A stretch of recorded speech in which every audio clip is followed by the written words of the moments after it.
budget I'm presenting today supports these goals and reflects.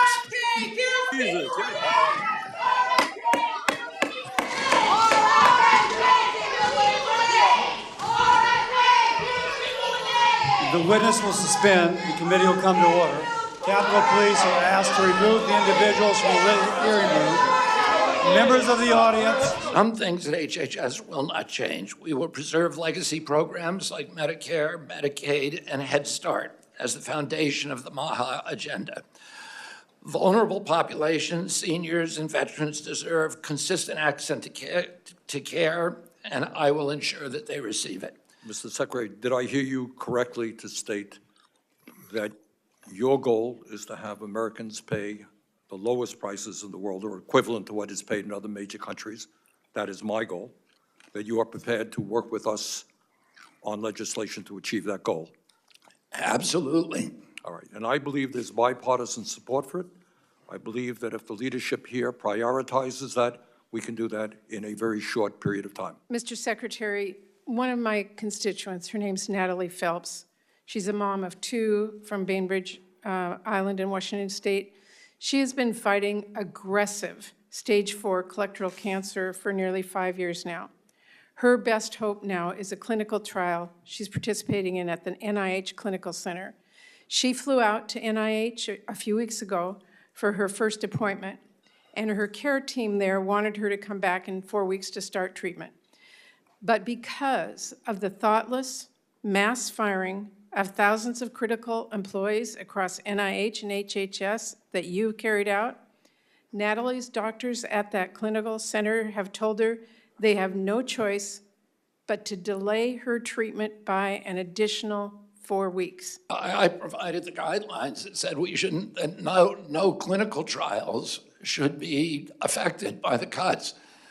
I have, maximum only. Mr. Secretary, I just have a short amount of time. They are impacting clinical trials. You asked me a question. Do you want me to answer it? I want to tell you, you need to know this. You're here to defend the NIH budget, which Senator, do you want me to answer your question? Well, I want to. You want me to answer your question, Senator? Tell you that Natalie is sitting there waiting for treatment. And I'm offering to help her, but you don't care.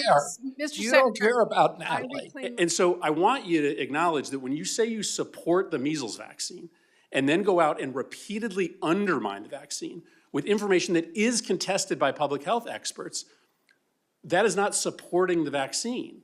And so I guess I have two simple questions for you. One is, can you clarify what you said in the House this morning? Are you or are you not recommending that families get their children vaccinated, or are you just giving people the pros and cons? And do you understand that when you say these things about the measles vaccine, what ends up happening is less people get the vaccine? That may be what you want, but do you understand that the result of constantly questioning the efficacy or safety of the vaccine results in less people getting the vaccine? So I don't necessarily want to spend the remaining 20 seconds in an argument over the science, but do you at least understand that that's the consequence of what you're saying? And are you actually still recommending people get the vaccine, or are you not?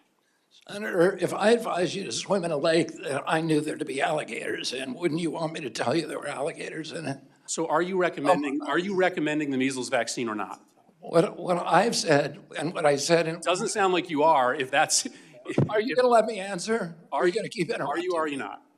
Are you going to let me answer?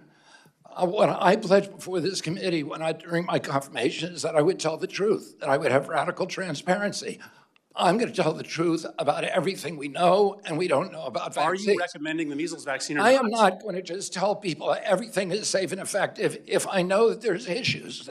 I need to respect people's intelligence. I think you're answering the question. I think you're and answering the reason the question. That's really dangerous for the American public and for families. The reason people have lost faith in this program is because they've been lied to by public officials for year after year after year. No longer recommending the measles vaccine. Senator Marshall. My question to you is this. You previously testified at the committee that you would do a top-to-bottom review of mifepristone. Mifepristone is subject to a REMS currently. You have said you'll do a top-to-bottom review.